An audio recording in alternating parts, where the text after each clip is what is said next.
Welcome to India next.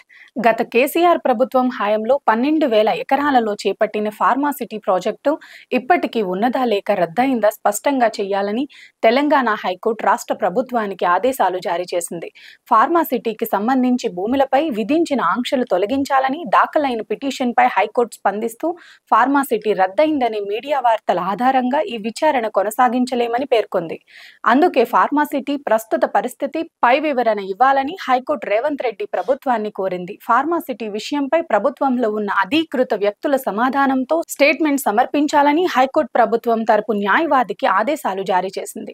ఈ statement ఆధారంగానే భూములకు సంబంధించిన కేసులపై విచారణ చేపట్టడానికి అవకాశం ఉంటుందని హైకోర్టు స్పష్టం చేసింది. నిజానికి ఫార్మాసిటీ భూసేకరణ గత ఏడాది హైకోర్టు కొట్టేసినప్పటికీ తమ భూములపై ప్రభుత్వ ఆంక్షలు కొనసాగుతున్నాయని ఫిర్యాదు చేస్తూ రంగారెడ్డి జిల్లా యాచారం మండలం మేడిపల్లి తదితర గ్రామాలకు చెందిన 40 మంది రైతులు హైకోర్టులో పెట్టడం దాఖలు చేశారు. కొత్త ప్రభుత్వంలో చాలా మంది ప్రముఖులు ప్రకటన చేయటం, పత్రికల్లో వార్తలు రాయటం రైతులలో ఆందోళన నింపింది. భూసేకరణం హైకోర్టు చెల్లదని ప్రకటించిన తమ భూములపై ప్రభుత్వం ఆంక్షలు ఎందుకు విధిస్తుందని వారికి అర్థం కాని పరిస్థితుల్లో వారు కోర్టును ఆశ్రయించవలసి వచ్చింది.